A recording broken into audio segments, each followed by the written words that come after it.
Not to pat myself on the back, but I think they're a lot smarter than a 50-year mortgage. This wouldn't be expensive or detrimental to the government. I feel like it's just all dumb. It's all dumb. Like Abe Lincoln didn't live here, or George Washington didn't, bang a spouse here. Why would we keep it? When do you want to buy your first house? And when I mean buy, I don't mean just live in, but actually own. Completely own all the assets to your house. No mortgage entailed. No rent to pay. Well, if you ask Trump, it should be around 90 is when you can actually own entirely your first house. You see, Trump looked at the numbers, the housing crisis that we have, and he saw that the average first-time home buyer is about 40 years old. And if you're buying your first house when you're 40 years old, that probably is just a general sign that you don't have an amazing income. And that another general sign that the housing prices are through the roof. And when prices are through the roof like that, it's by law, just a supply and demand problem, by economic law.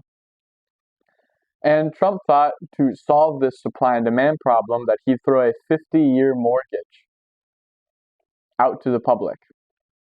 So instead of waiting 30 years to buy your first house, or on rare occasions 40 years to buy your first house through your mortgage, you can wait 50. And if you're a first-time home buyer buying it at 40 years old, then you're not going to be 90 until you completely own your house. And that's for the average American. That's the payments that the average person can do. Now, I won't discredit him. A 50-year mortgage might draw back the 40-year average by a couple of years because you spread out your payments and you don't have to pay as much per month. But in the long run, you're paying almost 2 times what the actual cost of your house is because of the inflation and because of the interest rates that are attached to your house.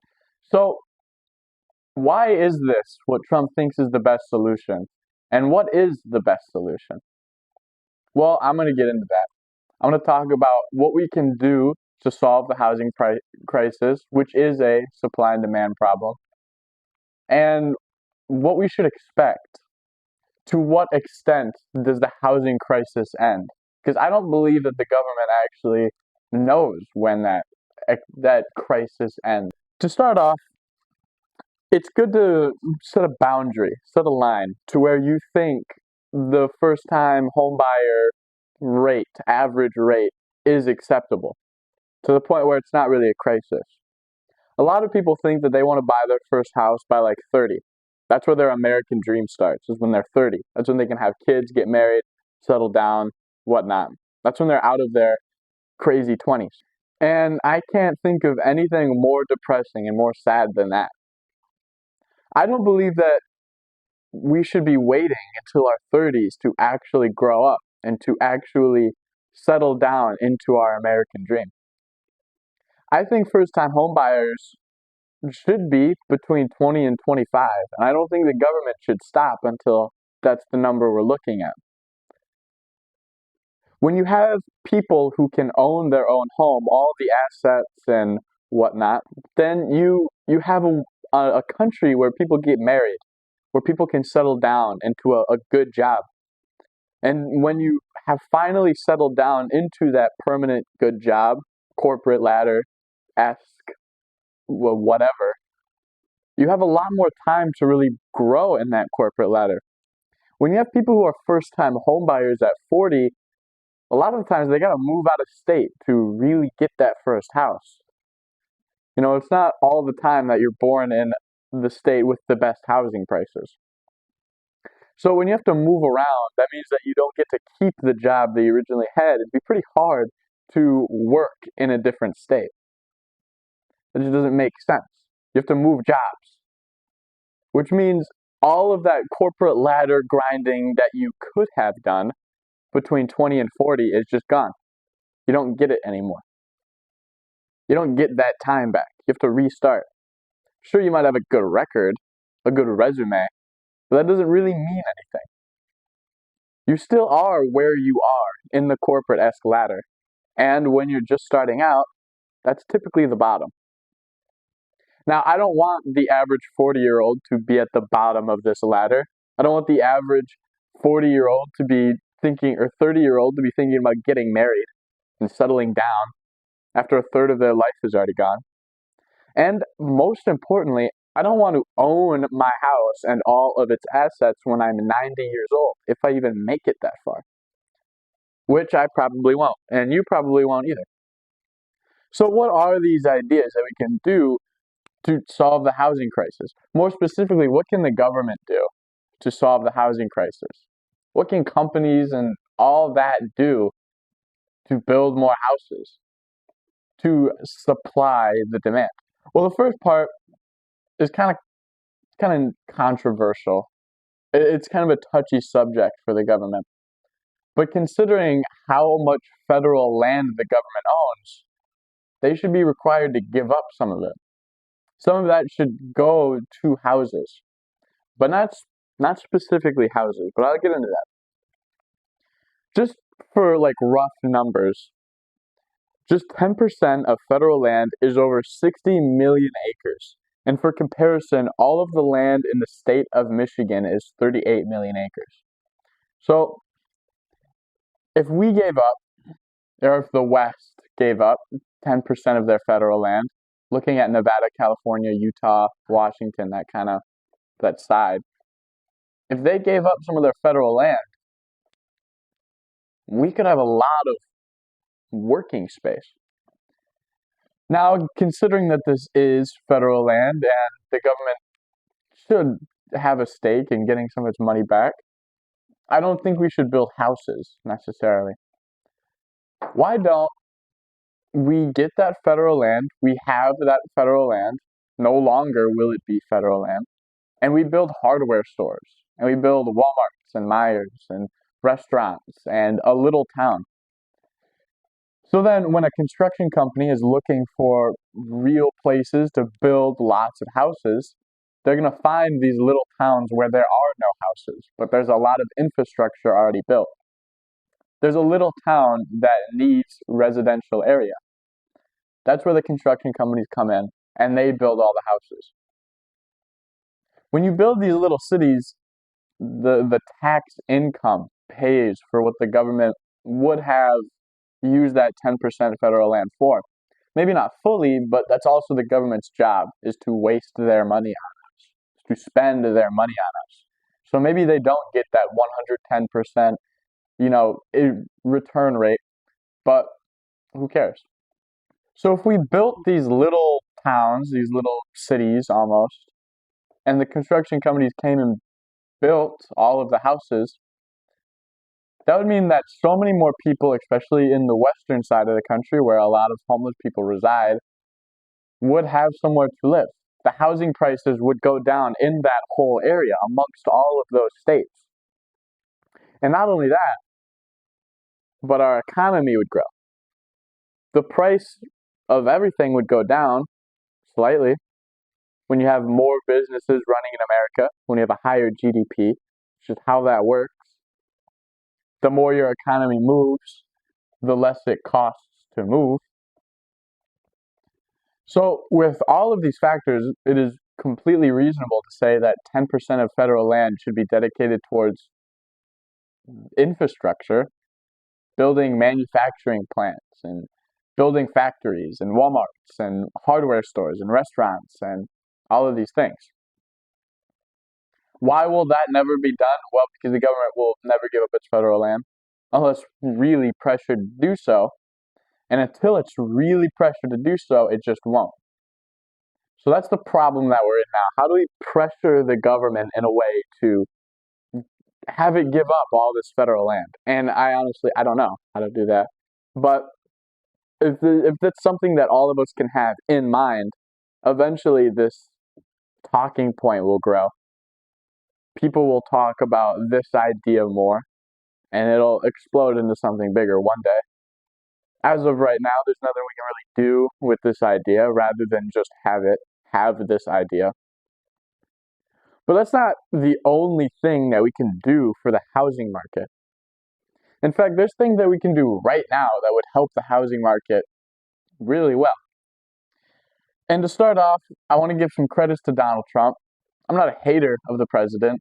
as my intro might have suggested, I actually do like some of his policies, and I think he's pretty good for modern standards.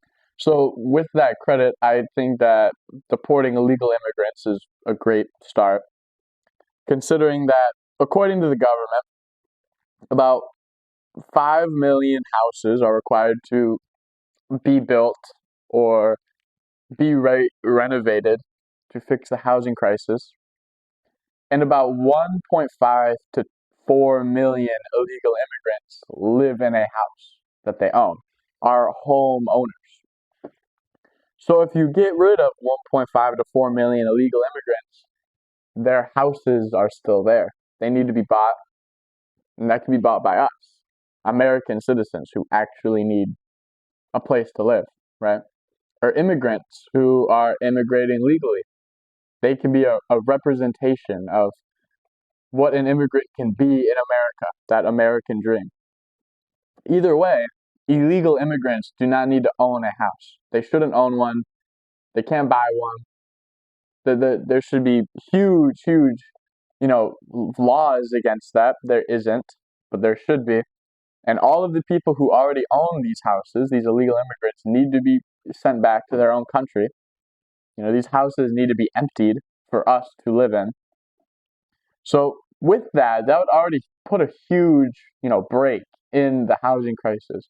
Now, while I disagree with the number that 5 million houses are required to end the housing crisis, I think a good number is like 30 until we can really say the housing crisis is over, until we have more houses than we'll ever need. So the price of houses are like a third of what they are now. I don't believe that the housing crisis is over. I don't believe that it shouldn't stop being a crisis until then. But for the time being, 1.4 to 4 million houses would be a huge deal. And considering that there's like 2 million illegal immigrants either self-deported or were deported this year alone, which the year hasn't even ended yet, I think that's crazy. I think that's a very reasonable goal, is to expect all of these, illegal homeowners to be sent back or self-deport back to their own country. So that's a good idea.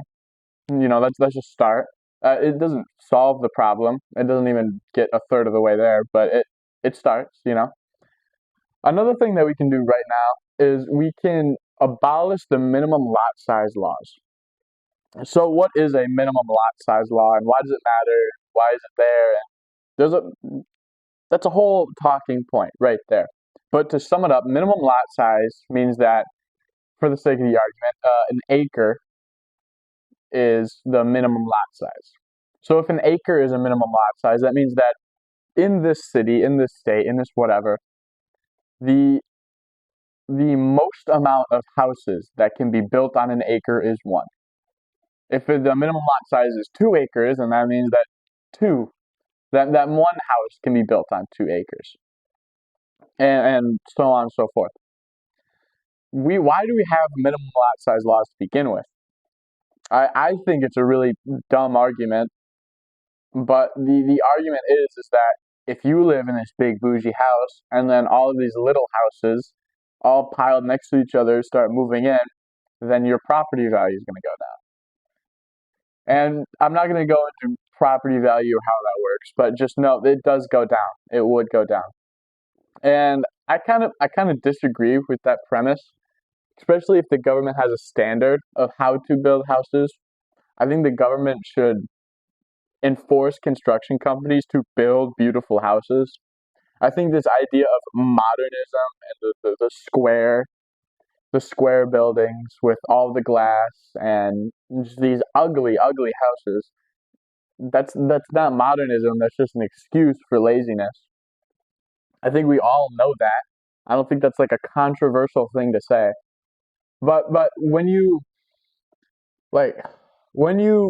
build these beautiful houses, you make them look nice, then it's not going to be a problem to live next to them. You know what I mean? Obviously, there could be an argument, oh, poor people are going to move in. You don't want poor people in your neighborhood. Yeah, maybe poor people bring down the property value by a little bit, but like, shut up, you know? Like stop complaining about it. There are also people who need houses. Just because you live in a mansion doesn't mean that these people don't deserve a place to live. And maybe that is next door. Maybe that means that they're your neighbors. Shut up. Stop. You know what I mean? To abolish the minimum lot size would mean that all of these little houses would explode. And I don't mean the shipping containers where people put AC units and a little bathroom in. I mean like a beautiful little house. A little house that looks cool. Where I could bike down the street and be like, dude, look at that house. That's cool. Not like that's neat in the sense that a container with AC and a toilet is neat. It's like, whoa, that's kind of innovative. That's kind of, how do they do that? Like, no, not that kind of cool. Not that kind of nice. Like look down and be like, I would want to live there. Like, if I could, that looks like a real nice place to live. I'm glad I have pride that I live next to this house. That actually brings your property value up, believe it or not. But with that being said, that's another thing we can do. We can build a lot of these tiny houses and we can eliminate the minimum lot size. That means that more houses can be built in smaller areas, which is what we need. I mean, there's an explosion in the small houses market right now. So why don't we feed into that? Why don't we build more into that? And like I said, most importantly, there should be regulations on how simple a house can be. It needs to be pretty. It needs to be beautiful. I think that's something that's more up to your city to decide if a house is beautiful or not. But either way, that should be the standard, is that we build these really nice houses. Another thing that I think is pretty interesting is zoning laws. And I imagine most people are pretty familiar with zoning laws.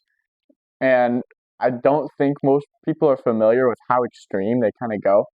For example, here's a map of a city, whatever city it is, I don't know. And you can see all of the area where like single houses are built, are allowed to be built. Single family houses.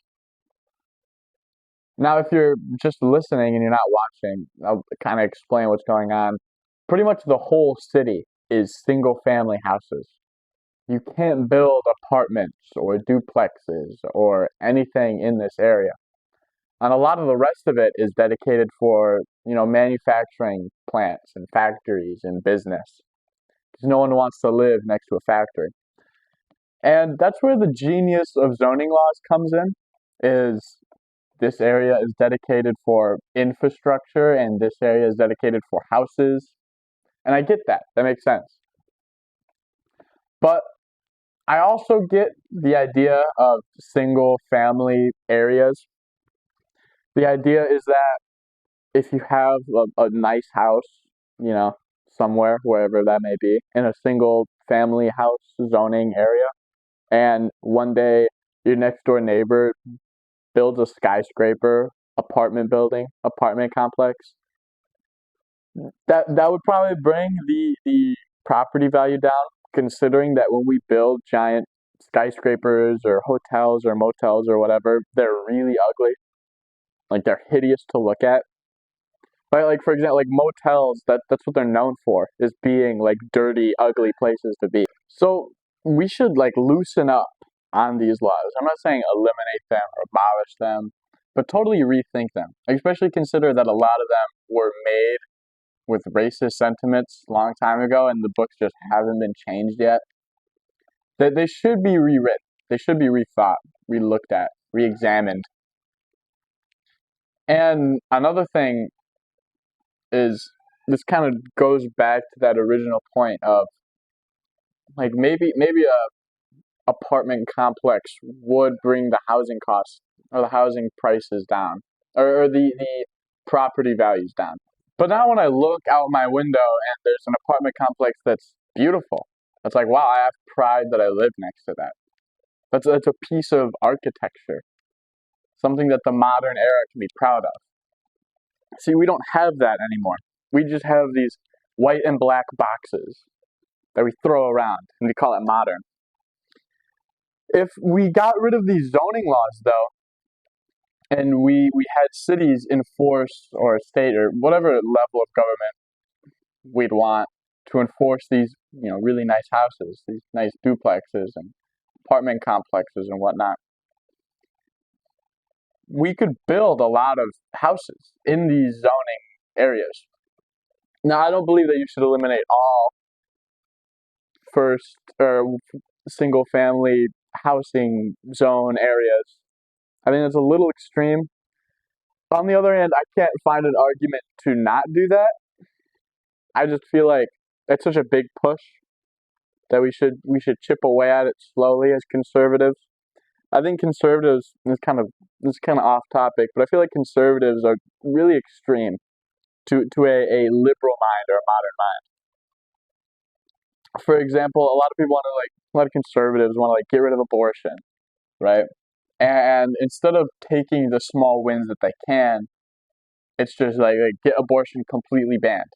You know what I mean? They don't want states to vote on it.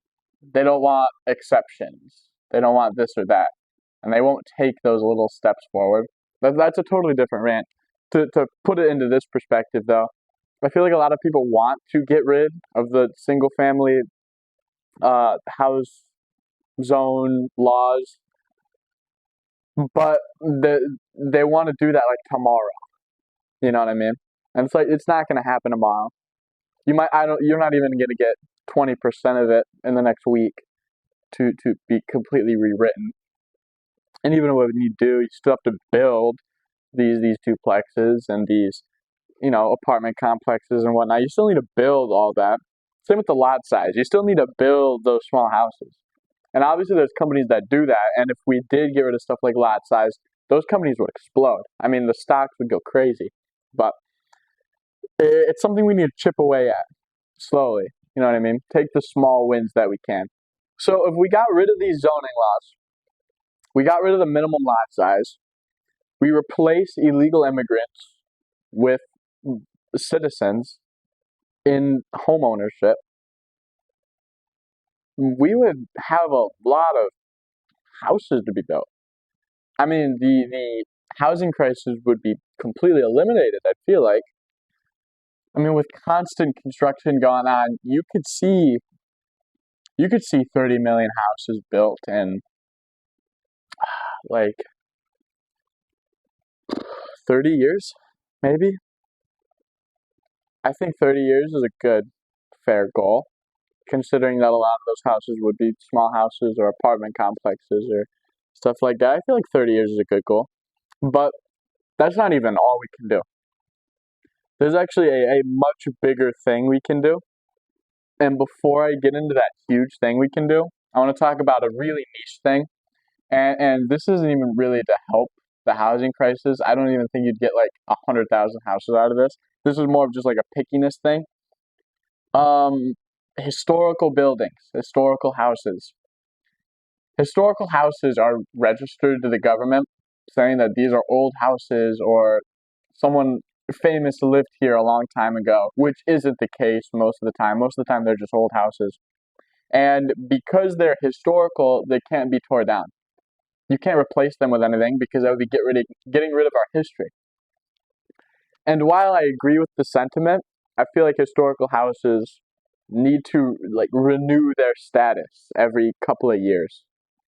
Because if it is just a random old house with no value truly to it, like Abe Lincoln didn't live here or George Washington didn't, bang a spouse here, why would we keep it? We need to, if we enforce these houses to renew it, those least special houses would just not renew them. They'd forget, or they wouldn't, the owner wouldn't know. It's just, a lot of the times these houses aren't really historical. They're owned by people who don't want their house to be, replaced when they move out. I don't even know why people register a historical house, actually. I feel like it's just all dumb. It's all dumb. Why do you have an old house? Just rebuild it. It's so, I don't know. I can't. I'm like the lawyers in Up. I just want this old guy to move out of his nice little house so that I can build like a casino there. I wish it was more. I wish it was more like up though, and they just all fly away, and then we can just take their land either way. So this is a huge thing we can do. This might be just as big or bigger than all of the other points that we've covered so far. This might build more houses and supply more buildings for people, or at least property to build stuff like apartment complexes or duplexes or triplexes, those two more specifically, than anything else. And I'm talking about the vacant housing crisis. Now, when you look at the housing crisis, you're told that 5 million houses need to be built in order to solve the housing crisis. Another number, though, a more shocking number, is that 15 million houses are sitting vacant. There are 15 million houses in America that no one lives in, that no one has a family in, has their American dream in. They're owned by someone, but they're not lived in. Now, why is that? That was a really unfortunate, a really sad reason for that, which is that it's just too expensive to renovate these houses, to make them livable, to make them comfortable, more specifically. With housing prices so high up, a person would need to buy the house, renovate it, and then live in it, which would cost a fortune just for a house that probably isn't worth that much. And then for the person who owns it, it's too much of an expense to renovate it. I don't want to spend all this money to renovate this house just so then I can't live in it, so I'm just going to sell it. And I don't want to renovate it and then sell it because it wouldn't pay off nearly as much as just selling it would. So these houses they just sit. I mean, like with this data, 10% of the total houses in America are empty. And it's crazy. I mean, I can't even put into like words or whatever how mad this is. So what can we do about that? How can we convince these people to re-renovate their houses or sell them or people to buy them? Well, we don't. Here's what we're going to do. Here's what we should do. The government should buy these houses. The government should renovate them. And then the government should sell them. See, the government's got all this money, and they aren't supposed to be profit moguls. I mean, they waste their money on us. They spend their money on us. That's their job. And this is a very reasonable thing, especially when you think maybe I shouldn't send 300 billion to Ukraine and 300 billion to Israel. When you think in terms like that, of just rerouting already existing funds that the government spends, this wouldn't be a problem. This wouldn't be expensive or detrimental to the government. The government should buy the houses, renovate them, and resell them. Not necessarily for a profit. I mean, obviously these houses would still be expensive considering right now the housing prices. But when you start off with those other things, the housing prices are going to go down. And then once you get into this big issue, the vacant houses, that's when prices can kind of summit, maybe. People can start buying houses, and with millions of houses to be sold, the lowest price is always going to win. So when you have one person and there's like 5 different houses in America for him to buy, the one he's going to buy is the one that's worth more of his dollar. The one with 3 bathrooms and costs the least amount to buy. So with that, those are my ideas to limit the housing crisis. And not to pat myself on the back, but I think they're a lot smarter than a 50-year mortgage and buying your house at 90. And this is a really important thing because the more people that live in a house, the more American dream we have, the more culture we can exhibit. Because when you buy your own house, then you think about marriage, think about kids, think about the corporate ladder and how to grow, how to have more income for your family. how to make your house look nice. That's when you start having Super Bowl nights and you start watching football with your family together. So you start having Thanksgiving at your place. That's when you can really express your American identity, which we're lacking. We don't really have as much cultural or nationalistic strength that we used to. That's because people can't exhibit it. See, when you just live in this little shack that you rent, it's hard to have pride in your nation. It's hard to have pride in the culture that you want to exhibit. So with that, have a good one. God bless.